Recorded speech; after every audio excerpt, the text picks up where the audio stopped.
Bien-aimés frères et sœurs en Christ, bonjour et bienvenue à notre étude de catéchisme à la question 4 que nous avons décidé de voir cette semaine. Après avoir vu la semaine dernière qu'est-ce que la Bible, nous répondons aujourd'hui à la question de savoir comment la Bible est-elle divisée, c'est-à-dire quel est le contenu même de la Bible. Comment la Bible est-elle divisée? Notre catéchisme nous donne la réponse.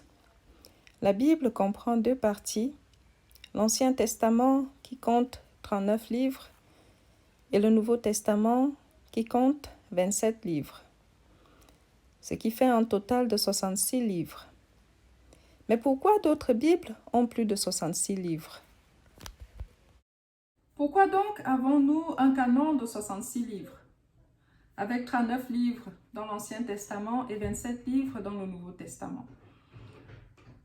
Pourquoi certaines Bibles ont plus de 66 livres, avec des livres qu'on appelle apocryphes? Nous allons tenter de répondre à ces questions et comprendre le travail qui a été fait pour composer le contenu de notre canon biblique, notre Bible qui a 66 livres, 39 dans l'Ancien Testament et 27 dans le Nouveau Testament. Avant de poursuivre, prions le Seigneur.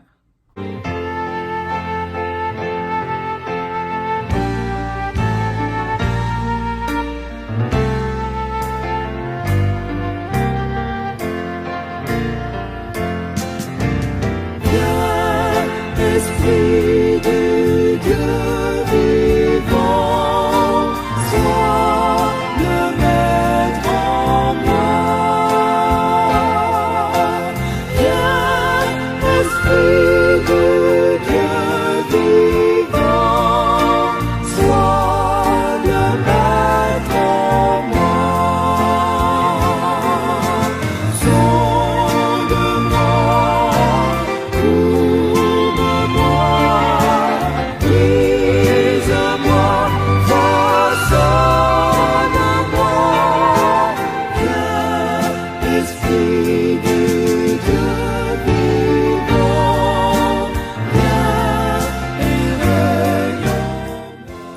de Jésus-Christ.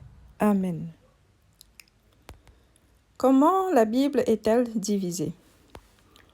Le canon biblique que nous utilisons actuellement comprend 66 livres, dont 39 dans l'Ancien Testament et 27 dans le Nouveau Testament.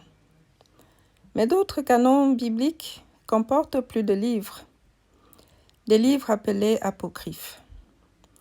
Les chrétiens orthodoxes, catholiques et protestants utilisent certes des canons bibliques différents, mais des canons ayant en commun tous les livres de la Bible hébraïque, plus le Nouveau Testament, sachant que un supplément de livres de l'Ancien Testament pris dans la Septante a été accepté par les canons catholiques et orthodoxes, mais rejeté par les protestants, qui, comme les Juifs, les ont jugés non inspirés de Dieu. Avant de parcourir le contenu de notre canon biblique, définissons déjà ce qu'est un canon. Qu'est-ce qu'un canon biblique? Le mot canon vient du grec kanon, qui signifie modèle, instrument de mesure. Ce mot grec lui-même vient du hébreu kaner, qui signifie roseau, mesure ou canne. Donc, on peut dire le canon biblique désigne les textes religieux anciens, jaugés et considérés comme sacrés, donc ceux-là qui ont été jaugés, mesurés, étudiés et considérés comme sacrés par les autorités de l'Église. Des textes qui ont été considérés comme inspirés de Dieu. Des textes donc reconnus comme faisant foi et pouvant être considérés comme support pour les règles de foi, les règles de vie, pour connaître la volonté de Dieu. Le canon biblique que nous utilisons a 66 livres, donc, comme nous l'avons dit, 39 dans l'Ancien Testament et 27 dans le Nouveau Testament. Mais comment avons-nous adopté ce canon? Et surtout, pourquoi y a-t-il d'autres canons bibliques? Pourquoi donc y a-t-il d'autres canons bibliques? Il faut savoir qu'à une certaine époque, les catholiques et les protestants, même s'il y avait déjà des points de divergence et puis des doutes sur certains livres, utilisaient encore le même canon biblique, surtout avant le 19e siècle. Mais à un certain moment, les textes bibliques de l'Ancien Testament qui ne se trouvaient pas dans le texte massorétique, c'est-à-dire la Bible hébraïque, les textes de l'Ancien Testament qui ne figuraient pas dans la Bible hébraïque ont été retirés du canon protestant. Ils ont été jugés non inspirés. Les protestants les appellent les apocryphes et les catholiques, qui les ont quand même gardés, les appellent des livres deutérocanoniques, c'est-à-dire faisant partie d'un second canon qui est différent des livres proto-canoniques, c'est-à-dire le premier canon. Le protestantisme a donc rejeté les apocryphes et admis dans l'Ancien Testament uniquement la sélection des livres tirés de la Bible hébraïque, livres inspirés, les 39 livres qui sont regroupés plutôt en 24 livres dans la Bible hébraïque, parce que faut savoir que l'ordre est différent dans la Bible hébraïque. Certains livres que nous avons en plusieurs fois sont regroupés en un dans la Bible hébraïque. On a par exemple les livres comme 1 et 2 Samuel ou 1 et 2 Rois, et ainsi de suite. C'est des livres qui ne font qu'un dans la Bible hébraïque. Dans les 24 livres, découpés plutôt en 39 dans la Septante, qui se trouvent dans la Bible hébraïque, sont les seuls à avoir été retenus dans le canon biblique protestant. Mais pourquoi donc les protestants ont rejeté ces Bibles qu'on appelle les apocryphes? Et pourquoi les catholiques les ont gardées? Donc avant de poursuivre, on va essayer de comprendre qu'est-ce qu'un apocryphe. Qu'est-ce qu'un écrit apocryphe? Le mot apocryphe vient du grec apokryphos qui signifie caché. Donc un écrit caché, mis de côté parce que on a estimé que l'authenticité n'est pas établie, parce qu'il s'agit d'écrits considérés comme non inspirés de Dieu, sans autorité, parce que peut-être ils sont mal rédigés ou parce que la doctrine ne sied pas avec la doctrine d'ensemble de la Bible, ou parce que les écrits ne sont pas pertinents, et peut-être l'absence des textes messianiques. Pour beaucoup de raisons, ces écrits ont été considérés comme non inspirés, sans autorité, et donc on les a appelés apocryphes.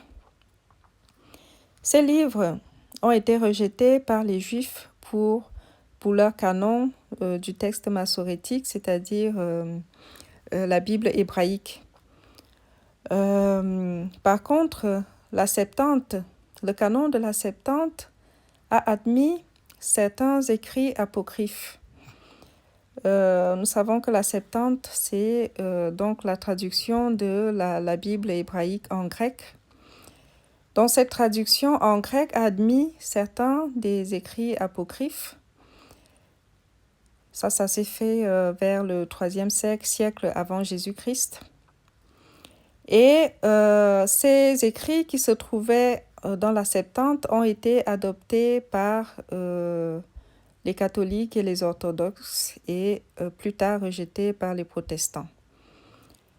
Il s'agit des livres comme Judith, Tobie, quelques passages du livre d'Esther, 1 et 2 Maccabées, livre de la sagesse, le livre ecclésiastique ou siracide, certains passages du livre de Baruch, chapitre 6 de la lettre de Jérémie, et le chapitre 13 du livre de Daniel qui raconte l'histoire de Suzanne. En plus de ces livres que je viens de citer qui sont dans le canon catholique romain, on a les orthodoxes qui reconnaissent en plus de ces livres des textes de la Septante comme 3 Esdras, 3 et 4 Maccabées, la prière de Manassé et le psaume 151. Donc tous ces livres qu'on peut trouver dans la Septante et qu'on trouve dans le canon catholique romain et orthodoxe ne se trouvent pas dans le canon protestant, dans notre canon, parce que tous ces livres ont été jugés non inspirés et sans autorité. Il faut savoir que Martin Luther a certes admis les écrits apocryphes, que nous appelons apocryphes, parce que dans la tradition catholique, on ne les appelle pas apocryphes, ceux qui ont été cités, on les appelle deutérocanoniques, c'est-à-dire du second canon, un canon secondaire au premier canon qui est celui de la Bible hébraïque. Donc il faut savoir que Martin Luther, lorsqu'il a traduit la Bible, a certes admis ces écrits apocryphes dans sa traduction biblique, mais il s'est aligné à la pensée de Jérôme de Stridon, qui était ce prêtre de Rome, qui est traducteur de la Bible, qui a traduit la Bible en latin, la Vulgate. Donc il s'est aligné derrière Jérôme, donc Martin Luther, avec la pensée selon laquelle ces apocryphes n'étaient pas inspirés. Et même s'il les a mis dans sa traduction biblique, il les a mis dans une section particulière qu'il a intitulée apocryphes. Et plus tard, le protestantisme a totalement rejeté les apocryphes. La confession de foi, le premier document, la confession de foi de Westminster au XVIIe siècle, qui est une confession réformée suivant la tradition calviniste, a été le premier document réformé à exclure l'apocryphe du canon. Donc, qui a conduit à la suppression de ces livres dans les publications bibliques protestantes qui ont suivi jusqu'aujourd'hui. Bon, Martin Luther, qui bien sûr s'est aligné avec Jérôme pour refuser ces apocryphes et les mettre dans un coin caché de sa traduction biblique, un coin à part. Martin Luther a quand même tenu un langage concernant ces apocryphes. Il les a désignés comme des livres à ne pas tenir pour égaux à l'écriture sainte, mais des livres pouvant être utiles et bons à lire. Voilà. Bon, les catholiques et les orthodoxes ont préféré les garder comme pouvant être utiles, en s'appuyant sur certains textes bibliques qui appellent au discernement. Par exemple, dans Luc 12, 57, il est dit « Pourquoi ne discernez-vous pas de vous-même ce qui est juste ?»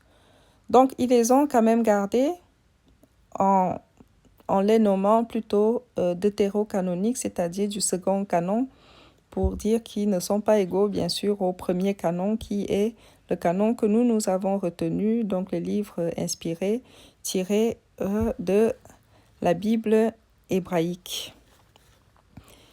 Et donc, bien sûr, les protestants, eux, ont exclu ces apocryphes de leur canon, dont nous n'avons pas ces livres apocryphes dans notre canon biblique.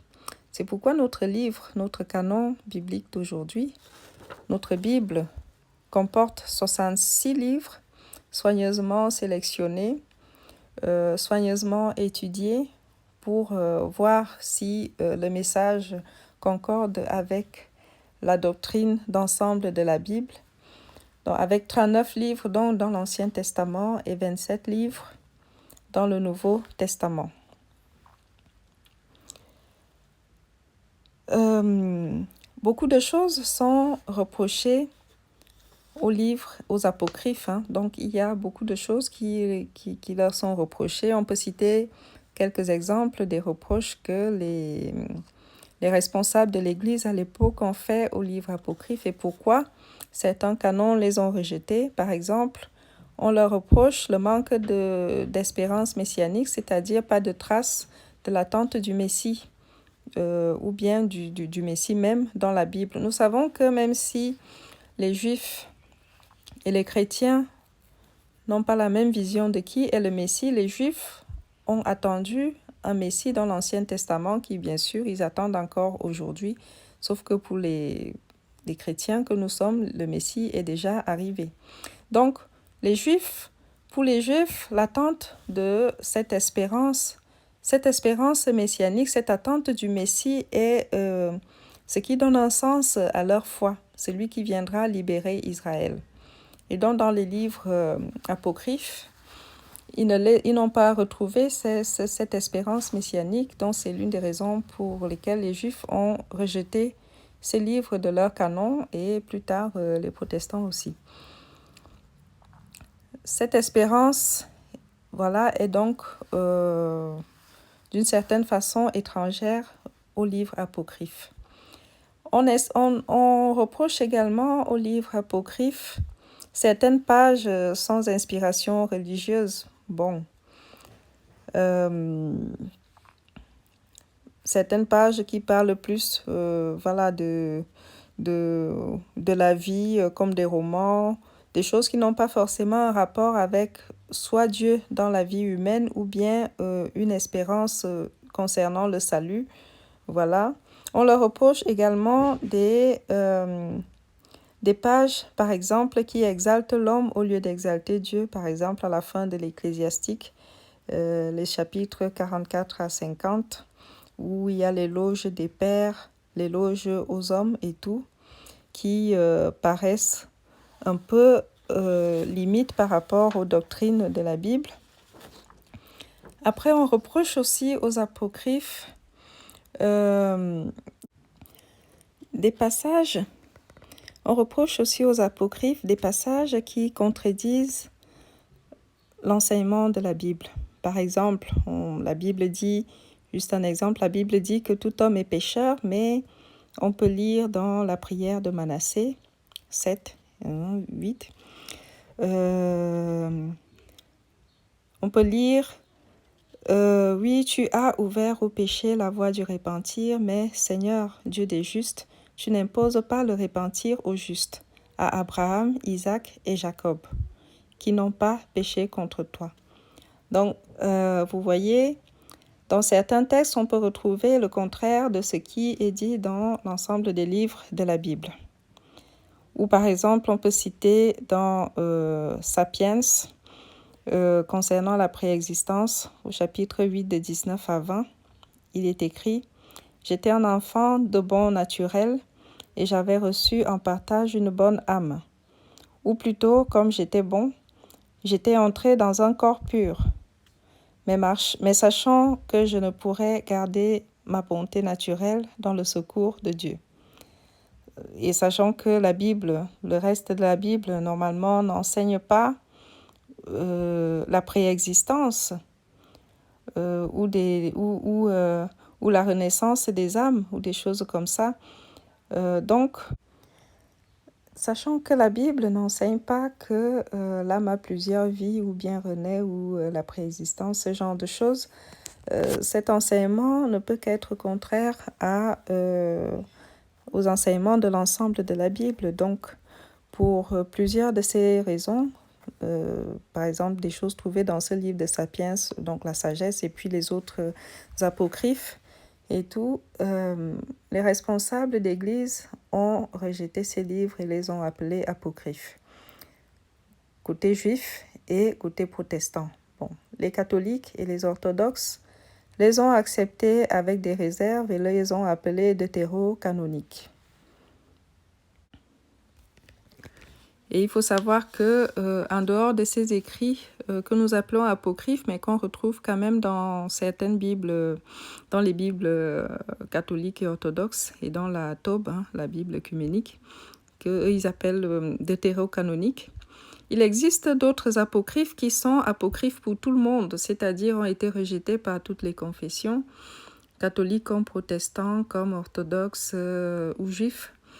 Ces livres, il y en a tellement, il y a beaucoup dans l'Ancien Testament, beaucoup de livres qui n'ont pas été reportés dans les Bibles, qui ont été totalement rejetés. On peut citer quelques-uns, Apocalypse d'Abraham, Apocalypse de Daniel, Apocalypse de Moïse, Apocalypse d'Esdras, 2 Baruch, 3 Baruch, Ascension de Moïse, Livre d'Enoch, Enoch 2, 3 Enoch, Livre des Jubilés, Liturgie angélique, Martyr d'Isaïe, voilà, Testament de Dan, Testament de Gad, Testament d'Isaac, il y en a tellement. Et puis il y en a d'autres également qui sont chrétiens, des apocryphes chrétiens, ils sont très nombreux également qui n'ont pas été reportés dans l'Église, dans les Bibles, donc rejetés par tous les canons. On a les actes de Thomas, actes de Thaddée, évangile de Nicodème, actes de Philippe, lettres de Paul à Sénèque, il y en a tellement. Donc il y a beaucoup d'autres apocryphes qui sont vraiment apocryphes pour tout le monde. Donc voilà, pour revenir donc à notre canon biblique, voilà, après étude et après adoption par les pères de notre Église, nous avons 66 livres dans le canon protestant, 39 livres dans l'Ancien Testament et 27 livres dans le Nouveau Testament. À présent, regardons un peu le contenu de ces deux testaments. Nous trouvons 39 livres dans l'Ancien Testament. Les 39 livres viennent de la Bible hébraïque, comme nous l'avons dit, avec des écrits en hébreu et quelques-uns en araméen. L'Ancien Testament se compose donc des parties suivantes. On a ce qu'on appelle le Pentateuque, que les Juifs appellent la loi, qui est composé de 5 livres. On a Genèse, Exode, Lévitique, Nombre, Deutéronome. Donc le Pentateuque relate l'histoire de la création et l'histoire du peuple d'Israël et sa relation avec Dieu. Ensuite, on a les livres prophétiques. Il y en a 17 au total, donc est divisé en 2 groupes. On a le premier groupe, les 5 grands prophètes. On a Ésaïe, Jérémie, les Lamentations, Ézéchiel et Daniel. Et puis on a ce qu'on appelle les 12 petits prophètes, qui sont Osée, Joël, Amos, Abdias, Jonas, Michée, Naoum, Habakkuk, Sophonie, Agé, Zacharie et Malachie. Et ensuite, dans l'Ancien Testament, on a ce que les livres qu'on appelle les écrits, c'est-à-dire le reste des livres. Et dans ces écrits, on retrouve les 5 livres poétiques qui sont Job, Psaume, Proverbes, Ecclésiaste, Cantique des Cantiques. Et les autres livres, les livres historiques, on a Josué, Juge, Ruth, 1 Samuel, 2 Samuel, 1 Roi, 2 Rois, 1 Chronique, 2 Chroniques, Esdras, Néhémie, Esther. Dans le Nouveau Testament, nous avons 27 livres. Les 27 livres ont été choisis dans le canon du Nouveau Testament, bien qu'il y ait eu quelques discussions sur la canonicité de certains livres comme Hébreux, Jacques, 2 Pierre, 2 et 3 Jean et Apocalypse, parce que ils n'étaient pas sûrs des auteurs, mais finalement les livres ont été admis. Et on a 27 livres dans le Nouveau Testament. Donc dans les 27 livres, on a les 4 évangiles. Donc l'évangile selon Matthieu, Marc, Luc et Jean. Et puis on a les épîtres de Paul. Donc on a les épîtres aux Romains, aux Corinthiens, aux Galates, aux Éphésiens, aux Philippiens, aux Colossiens, aux Thessaloniciens, à Timothée, Tite et Philémon. Puis les épîtres universelles, Jacques, Pierre, Jean et Jude. Et puis on a l'Apocalypse de Jean. Donc voilà pour notre canon biblique, le support que nous avons pour connaître la volonté de Dieu et marcher à la suite du Christ. Voilà, bien-aimés en Christ, nous poursuivons la semaine prochaine avec la question numéro 5.